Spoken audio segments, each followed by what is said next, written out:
Okay, everybody, welcome back. This is Heliocentrism and the Luciferian Scientific Dictatorship. We are on part 4 right now. Let's go right on in. Start with a quote here. There is no planetary observation by which on Earth, I'm already messing stuff up. There is no planetary observation by which we on Earth can prove that the Earth is moving in an orbit around the sun. Thus, all Galileo's discoveries with the telescope can be accommodated to the system invented by Tycho Brahe just before Galileo began his observations of the heavens. Galileo, so of course we're dealing with another Freemason. His father, Vincenzo Galilei, belonged to a noble family of straitened fortune. 1588, a treatise on the center of gravity in solids obtained for him the title of Archimedes of his time. By the influence of friends with the Venetian Senate, he was nominated in 1592 to the chair of mathematics in the University of Padua. So obviously this guy is high level and connected. This isn't just some random dude off the street, okay? Which we know. After a single night devoted to consideration of the laws of refraction, he succeeded in constructing a telescope which magnified 3 times its magnifying powers, being soon increased to 32. That's interesting if you think so. This dude's telescope started off as a master mason and made it all the way to the 32 degree. No, I'm playing. That's not too. The math is there, of course, but that's interesting. But anyway, what comes to mind when I see that is, because this isn't just Galileo. This isn't just some random dude making a telescope in his backyard, right? So we're talking about high-level elites who now have access to magnification times 3 and up to magnification times 32. So they can now compare. They can turn that telescope and look at a boat, for example, going across the ocean, and they can compare that to a stronger telescope. In my opinion, they figured out that the Earth was not a globe, and they had to reverse the occult. But that's a whole nother thing. I did a whole video on the reversal of the occult. But anyway, let's keep on moving on. Galileo himself in 1597, speaking of the risk he might run of the advocacy of Copernicanism, mentioned ridicule only and said nothing of persecution. Even when he had made his famous discoveries, no change occurred in this respect. On the contrary, coming to Rome in 1611, he was received in triumph. All over the world, clerical and lay flocked to see him, and setting up his telescope in the Quirinal garden belonging to Cardinal Bandem, and he exhibited the sunspots and other objects to an admiring throng. Telescope's a big deal, obviously. When therefore it spoke of the sun staying its course at the prayer of Joshua, or the earth as being ever immovable, it was assumed that the doctrine of Copernicus and Galileo was anti-scriptural and therefore heretical. There was at the time an active skeptical party in Italy which aimed at the overthrow of all religion, and as Sir David Brewster acknowledges, there is no doubt that this party lent Galileo all its support. Galileo, hearing that some had denounced his doctrine as anti-scriptural, presented himself at Rome in December 1615, and he was courteously received. He was presently interrogated before the Inquisition, which after consultation declared the system he upheld to be scientifically false and anti-scriptural or heretical, and that he must renounce it. This he obediently did, promising to teach it no more. Then followed a decree at the Congregation of the Index, dated 5 March 1616, prohibiting various heretical works to which were added to any advocating the Copernican system. In this decree, no mention was made of Galileo or of any of his works.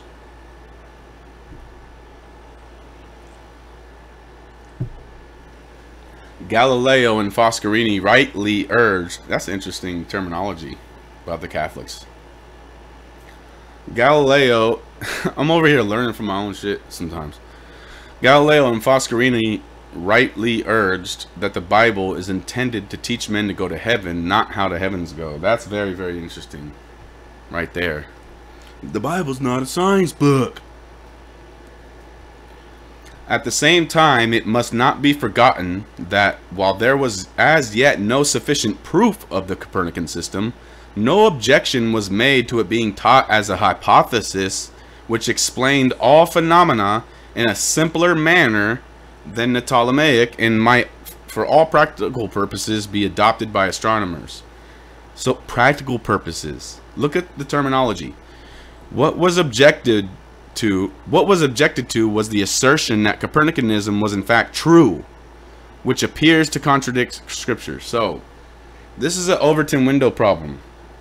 You've got a whole bunch of people that would spook if they would have did that. In my opinion. That's my speculation based on what I just read. Cardinal Bellarmine, the most influential member of the Sacred College, writing to Foscarini, quote, I say that if a real proof be found that the sun is fixed and does not revolve around the earth, but the earth around the sun, then it will be necessary very carefully to proceed to the explanation of the passages of Scripture which appear to be contrary. And we should rather say that we have misunderstood these, rather than pronounced to be false, which is demonstrated. That's very interesting, because you don't hear people talk that way a lot anymore, right? Very, very interesting. By this decree, the work of Copernicus was for the first time prohibited to exhibit the Copernican system as a hypothesis, not as an established fact. So they're just reeling it back a little bit so people don't spook, but they're still moving forward with it. They're just making it a point to say, oh, it's a hypothesis and not a fact. It's not truth per se. Are they still saying that now in 2022?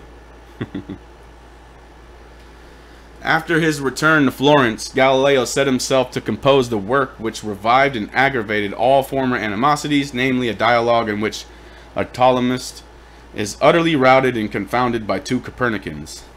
This was published in 1632, and being plainly inconsistent with his former promise, was taken by the Roman authorities as a direct challenge. Under the sentence of imprisonment, Galileo remained until his death until 1642. It is, however, untrue to speak of him in any proper sense as a prisoner. No shit.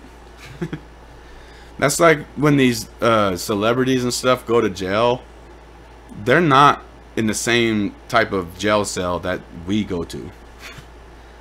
They got it cush, right? This was clearly a political thing happening here, right? On Galileo's first trip to Rome in the fall of 1587, he was a young mathematician in search of recommendations that would help him get his first job. He met with and gained the support of Christopher Clavius, the celebrated professor of mathematics at the Jesuits' main institution of higher learning, the Roman College. In Italy, at the time of the Counter-Reformation, it was wise to gain ecclesiastical support. Look at the terminology, dude. It was wise to gain ecclesiastical support. Dude, this is Grabulations 1:1 right here. In Italy, at the time of the Counter-Reformation, it was wise to gain ecclesiastical support, and Galileo needed powerful friends if he was going to fill a vacant teaching position at a good university. Man, if I ever seen crypto flashing bright lights. Look at the wording, dude. And Galileo needed powerful friends if he was going to fill a vacant teaching position at a good university. With the support of Clavius and other mathematicians that were impressed with his work, Galileo was able to get a teaching position first at the University of Pisa from 1589 to 1592, and then at the University of Padua until 1610. Throughout history, a number of prominent persons in the fields of science and arts have been associated with the Rosicrucian movement, such as Leonardo da Vinci, Cornelius Agrippa, some other names, Francis Bacon, Descartes, Benjamin Franklin, Jefferson, Faraday. These are all Freemasons too, of course, because at the core of these secret societies is typically Kabbalah. So when you're a Kabbalist, you can just seamlessly belong to multiple of these societies. The Newton family crest. So I'm not going to go in on the Brotherhood of Death and the Templars right now, because that I would end up just going way too long on that. I'm trying to keep this reeled in a little bit here. The family crest speaks for itself for those that can see it. Okay.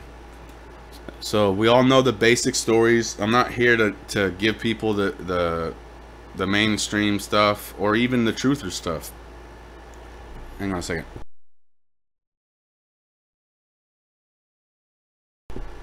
Sorry about that. I had to clear my throat for a minute. So what I was saying was, I'm not going in on the typical everyday stuff. Okay. Basically, I think we know who this guy is. He's a Kabbalist and an alchemist. It's the same cult every time. So let's see here. The success of Newton's treatment of the motion of planets and comets shows that the inertial frames in the neighborhood of the solar system are those in which the sun, rather than the earth, is at rest or moving with constant velocity.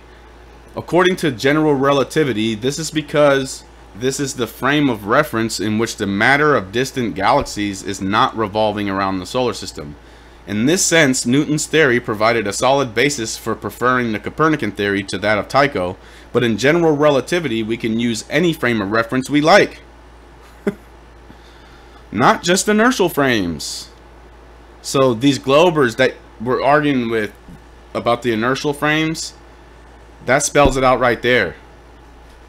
But in general relativity, we can use any frame of reference we like, not just inertial frames. If we were to adopt a frame of reference like Tycho's, in which the Earth is at rest, then the distant galaxies would seem to be executing circular turns once per year, and in general relativity, this enormous motion would create forces akin to gravitation, which would act on the sun and planets and give them the motions of the Tychonic theory. Newton seems to have had a hint of this in an unpublished Proposition 43 that did not make it into his Principia. Newton acknowledged that Tycho's theory could be true if some other force besides ordinary gravitation acted on the sun and planets.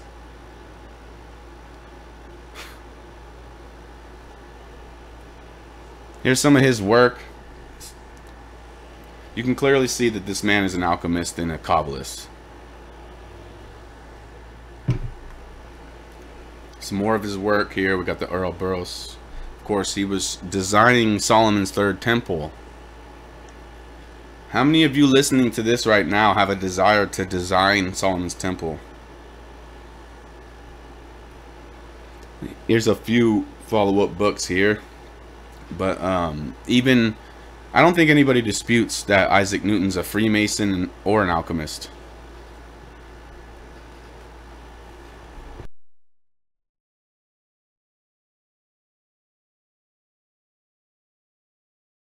Sorry about that pause. I was coughing for a second again. Alright. Isaac Newton Institute for Mathematical Sciences.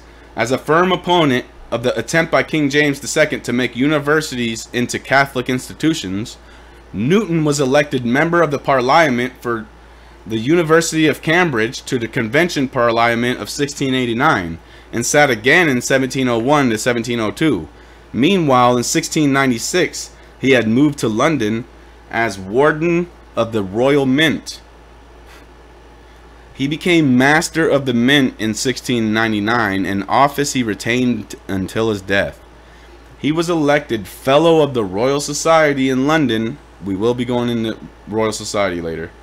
In 1671, and in 1703 he became President, being annually re-elected for the rest of his life.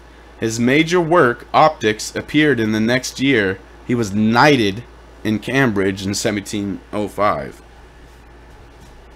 Okay, so Newton has been regarded for almost 300 years as the founding exemplar of modern physical science. His achievements in experimental investigation, what the hell is that? Being as innovative as those in mathematical research. With equal, if not greater, energy and originality, he also plunged into chemistry. The early history of Western civilization and theology. Among his special studies was an investigation of the form and dimensions as described in the Bible of Solomon's temple in Jerusalem. Here's his drawing.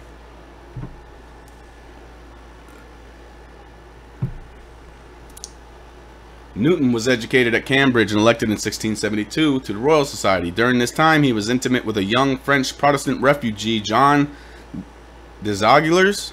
I don't know how to say his name, nor do I care. Also an alchemist and one of the Royal Society's 2 curators of experiments. So close was their friendship that, according to the Encyclopedia of Freemasonry, Newton stood godfather to Desaguliers. I'm just going to say Desaguliers. It's easy to say. Desaguliers' daughter. He's the godfather of Desaguliers' daughter. Desaguliers started the Royal Society, dude. Okay, so in the years that followed, Desaguliers became one of the leading figures of the astonishing proliferation of English Freemasonry throughout Europe. Man, I need to learn how to read, don't I? Father of modern speculative Freemasonry as well. So the father of modern speculative Freemasonry, Desaguliers, visited The Hague in 1731 to initiate the Merovingian Nicholas Francois, Duke of Lorraine, into Masonry. Francois, holder of the title King of Jerusalem, became head of English Freemasonry on the continent. In a letter to Richard Bentley on February 25, 1692, Isaac Newton says, "'Tis inconceivable that inanimate brute matter should, without mediation of something else which is not material, operate upon and affect other matter without mutual contact, as it must be if gravitation, in the sense of Epicurus, be essential and inherent in it. And this is the one reason why I desired you would not ascribe innate gravity to me. This gravity should be innate, inherent, and essential to matter, so that one body may act upon another at a distance through a vacuum." A spooky action.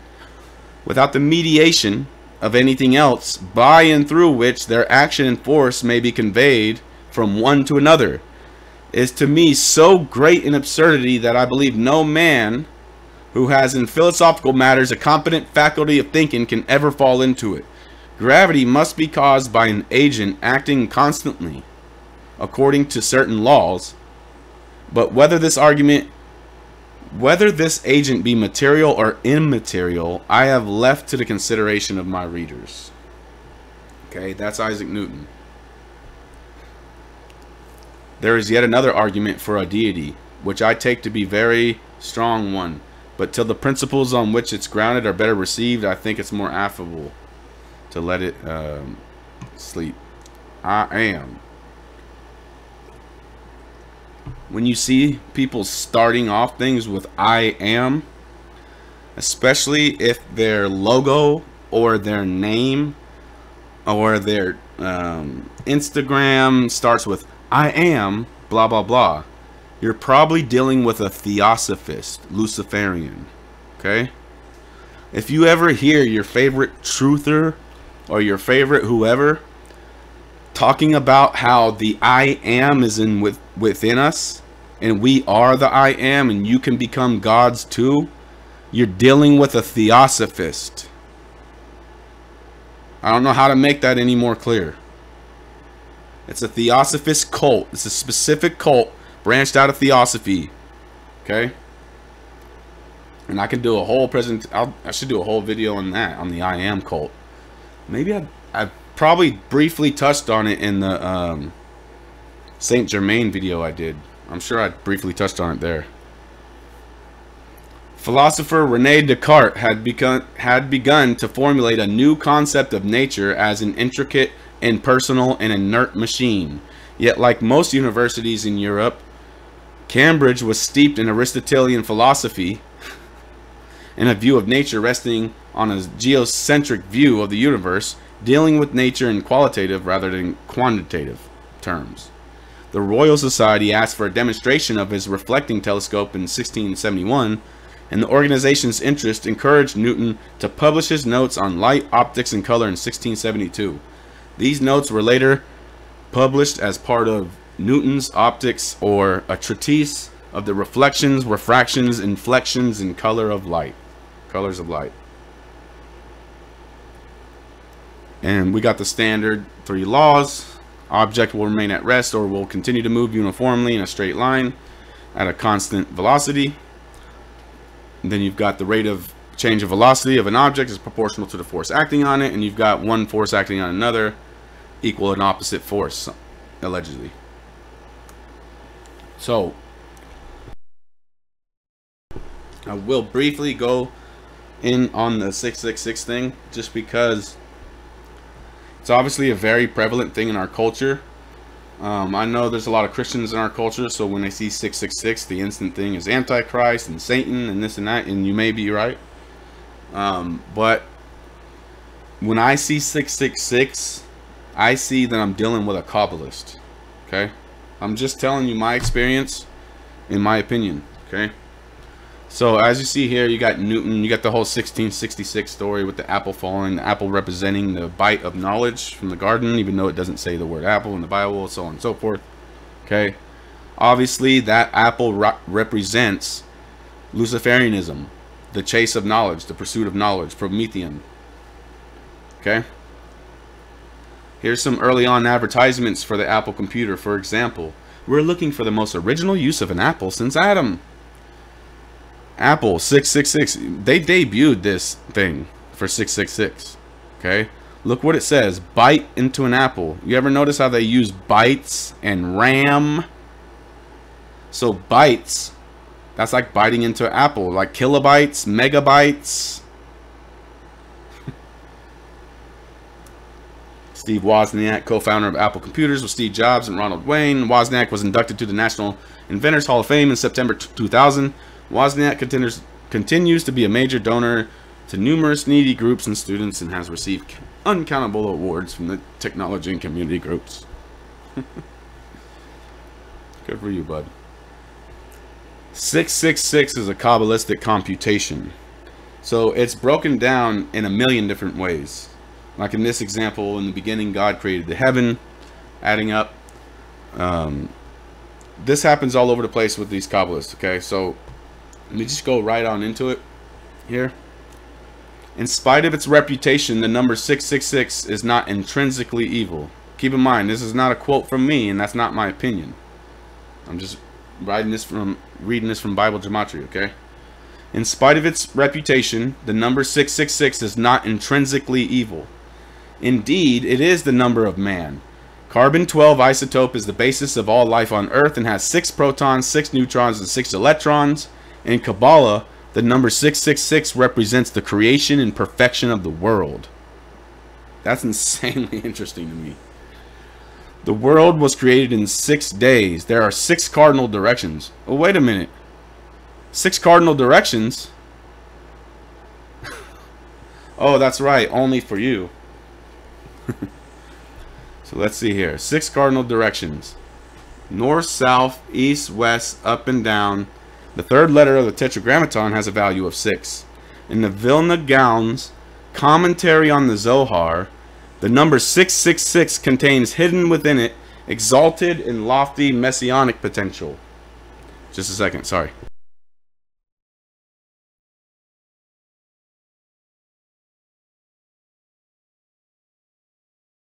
Sorry about that. Again.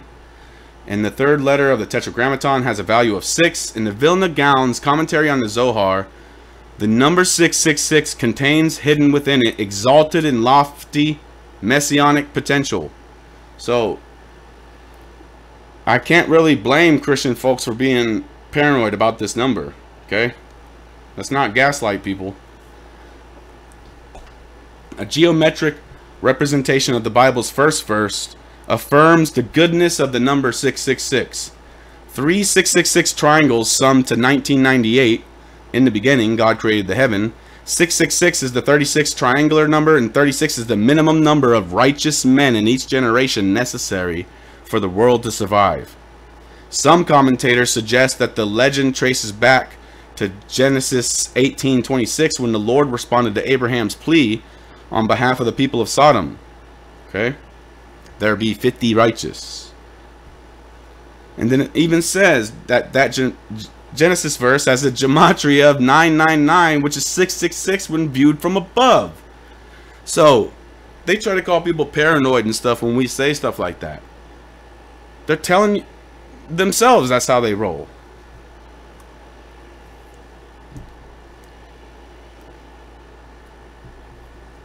The Lord by wisdom hath founded the earth, by understanding hath established the heavens. These people are obsessed with numbers, okay? These Kabbalists. It's the Kabbalistic globe. The 72 names of God and the Shema Hamala. Sorry, I'm not trying to piss people off, but come on, man. I can't pronounce that shit.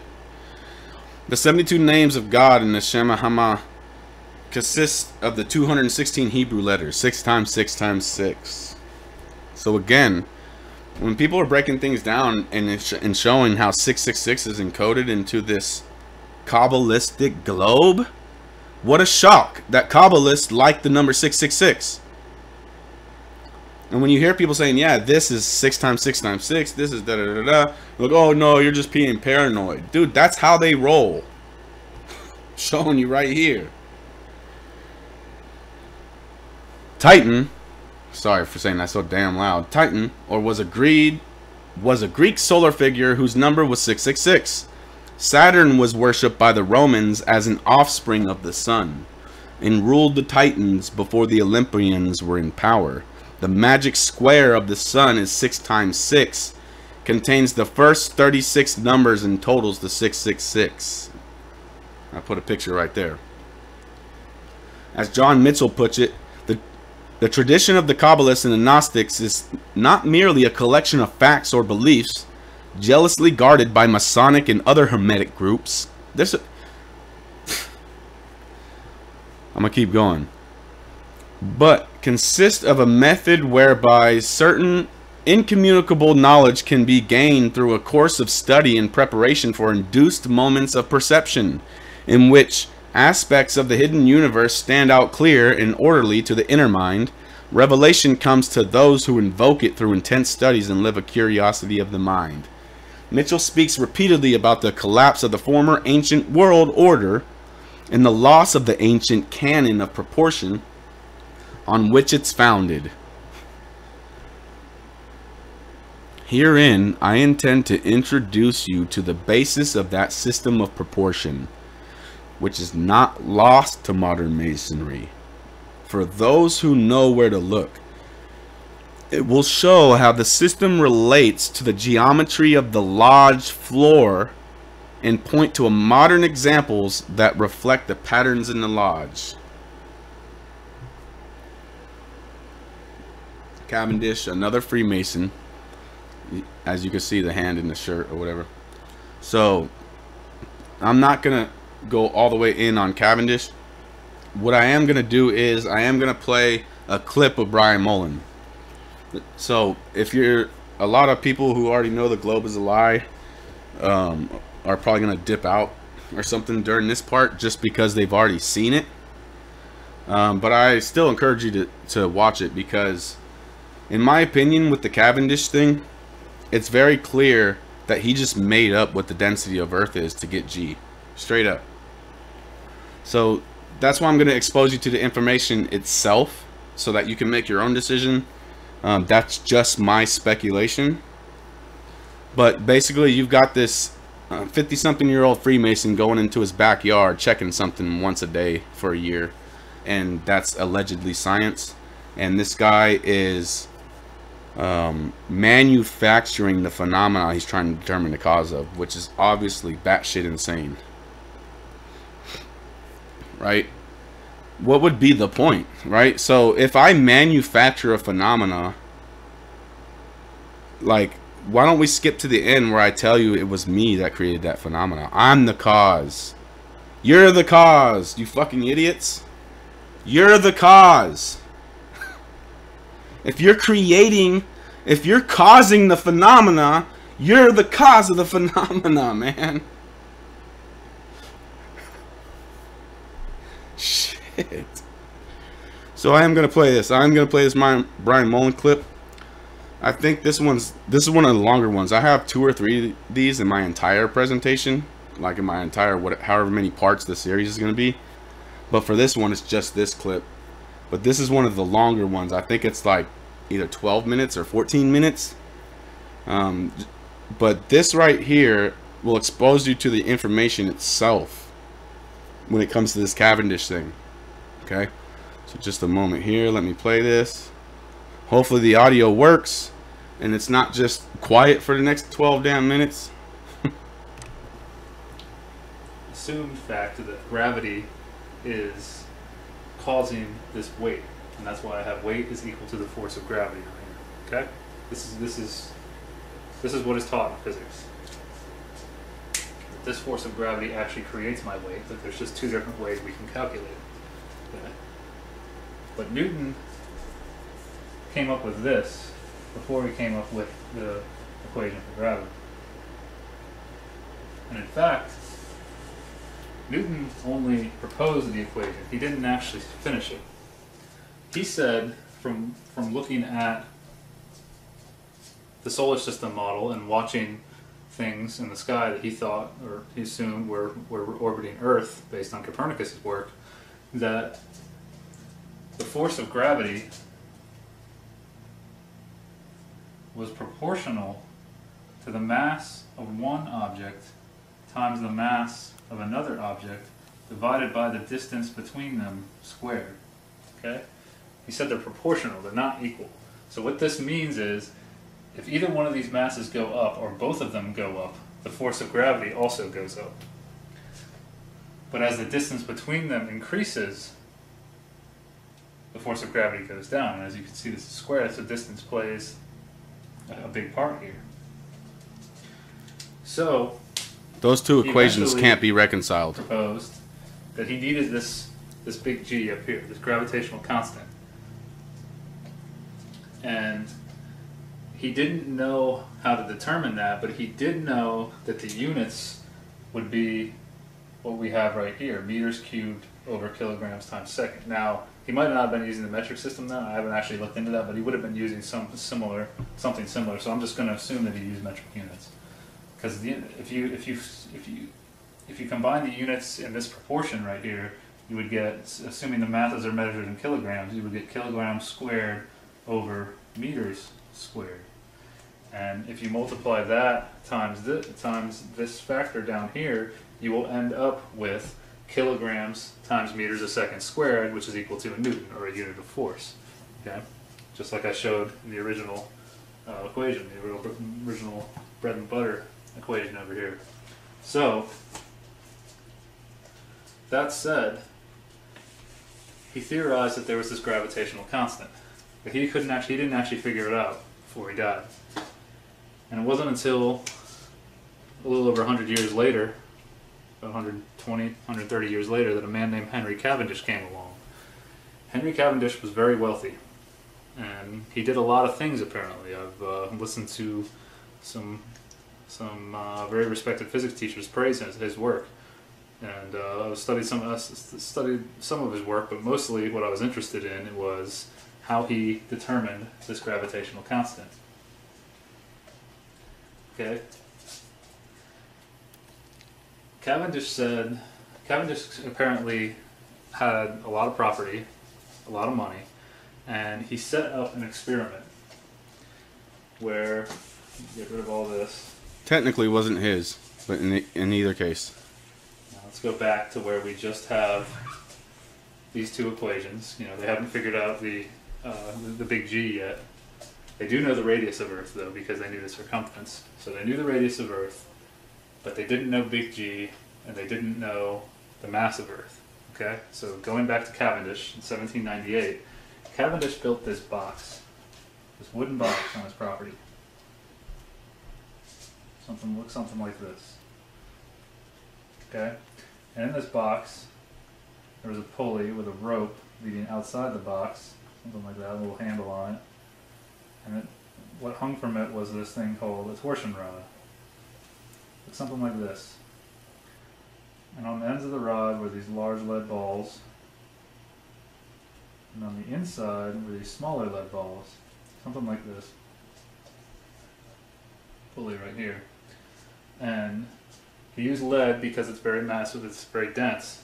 And he, apparently, according to the history, he knew that he had to get away from the box because his gravity, you know, his mass would affect the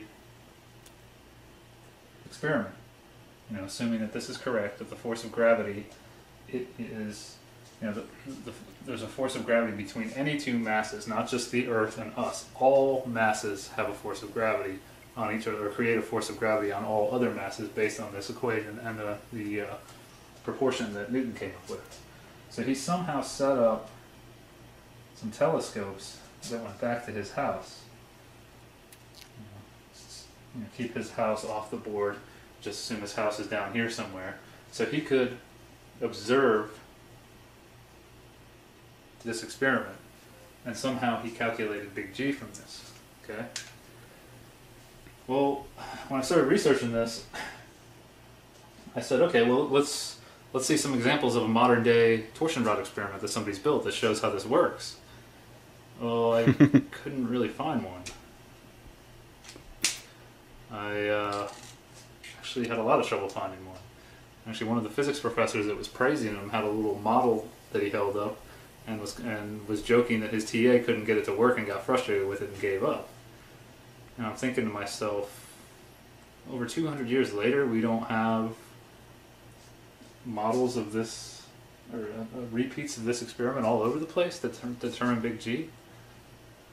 It didn't make much sense to me. So I said, okay, well, you know, going back through the history, let's assume that he did this somehow. He's a really smart guy, and we just haven't been able to get it to work again. Okay? Brian's crushing, man, right here.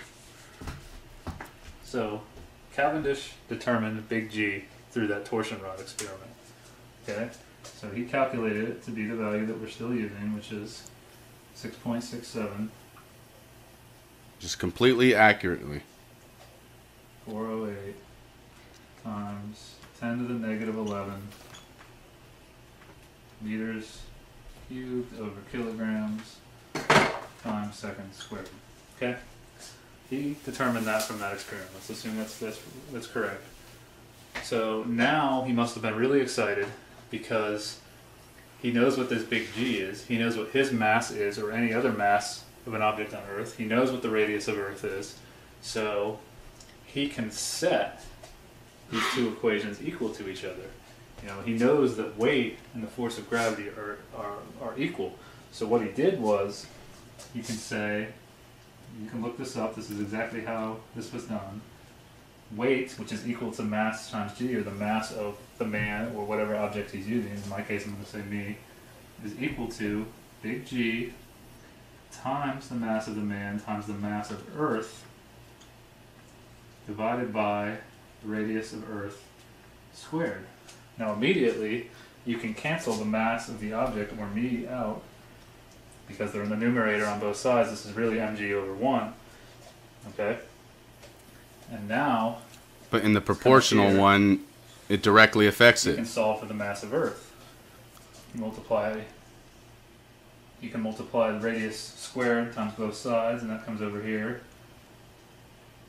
Cancels on this side, and then you can divide by big G. So you get me, and this is basic algebra here, is equal to little g, the acceleration due to gravity, or the rate at which things accelerate towards Earth, times the radius of Earth squared divided by big G. And that is how the mass of Earth is calculated. That is the mass that NASA has on their fact sheet, where I got all this information about the Earth's radius and the mass of Earth and everything for this problem. Okay? So I looked at this and I said, okay, that makes sense, but I still had the question in my mind saying, wait a second though, you know, why can't we do this torsion rod experiment now? You know, there's some, I looked into this more, and right now there's debate going on about what this big G actually is. Some people are arguing and saying it's different. And they're doing experiments on an atomic and a subatomic level where they're looking at particles with very powerful microscopes and observing how they're attracted to each other, which they say is because of gravity. Now, I can't go buy an electron microscope and do those experiments myself to check it because I don't have that much money. And I don't want to try to build a torsion rod experiment because from everything I read, it sounds like it's not going to work. So I'm also going to spend a lot of money on that. So I'm really questioning, this big G. How did they come up with that? But then I started to look at this algebraic expression that was written. Get rid of big G again. Say, well, He kicked the door down on Cavendish, man. We're so sure about this equation due to gravity, or this equation of gravity, that they were having trouble coming up with G, that they did something else to determine it. What if they did this? Or Cavendish did this? Makes much more sense. G is equal to the acceleration due to gravity, as you would have called it,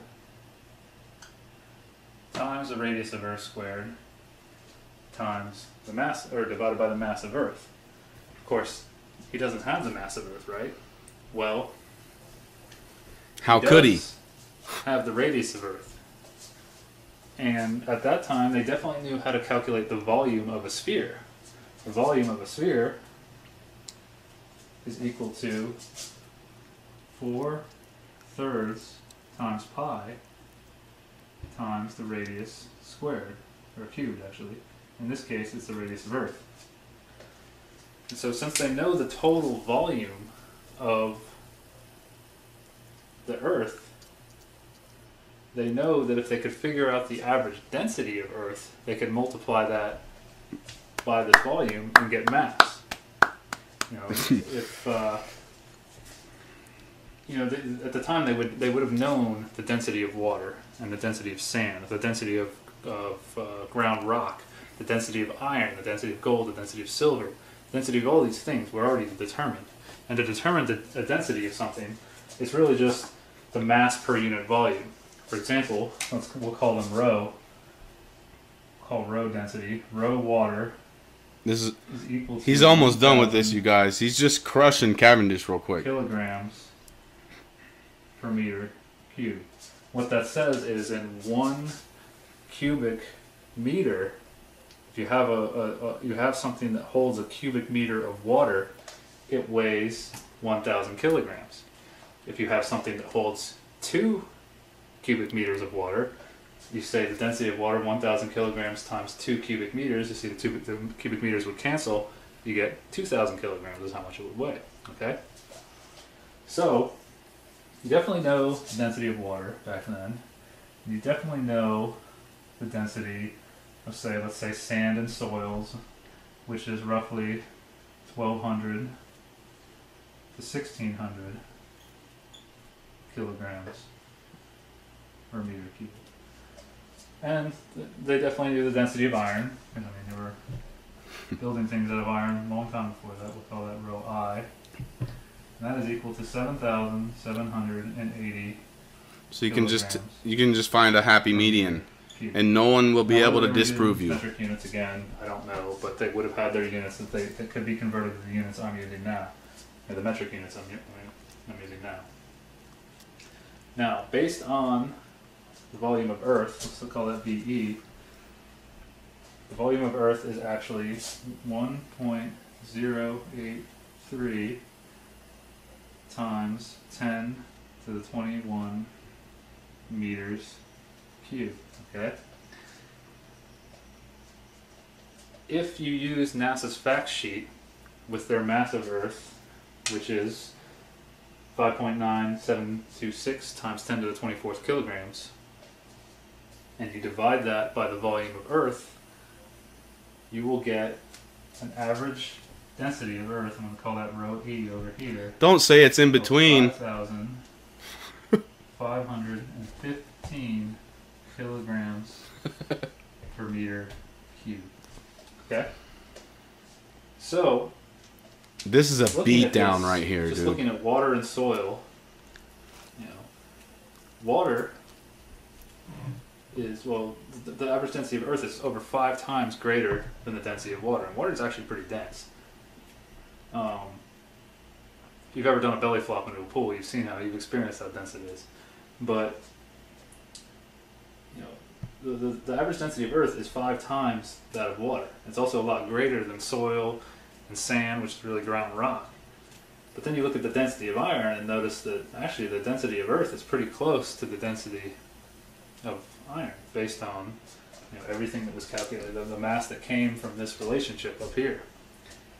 So I started thinking, this is pretty high, and that's exactly why we theorize that the Earth has an iron core, because this is the average density of all the stuff in Earth, all of the elements, everything on the periodic table that we know.